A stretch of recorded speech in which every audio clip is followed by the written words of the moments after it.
Hello grade 10s. Today we are going to look at active and passive voice. Active voice is when the subject performs the action.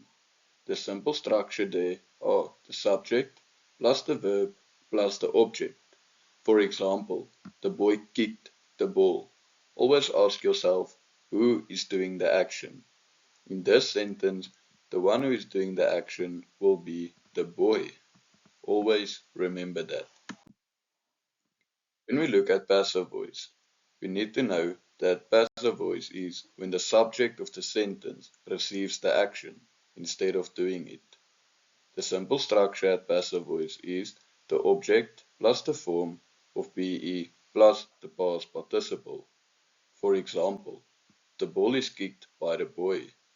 If the subject is not doing the action, but something is being done, we know it is passive voice. So now, when we look at a sentence, we know the subject is not doing the action, but something is being done. So the ball is being kicked.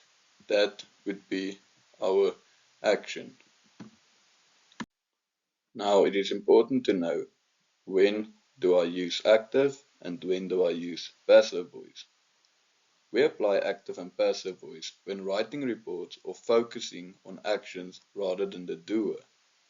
Now for homework, I gave you 5 sentences, so change the following sentences from active to passive voice. Number 1. The teacher explains the lesson. Number 2. The learners complete the exercise. Number 3. The chef cooks the meal. Number 4. The police arrested the thief. Number 5. The students will write the test tomorrow.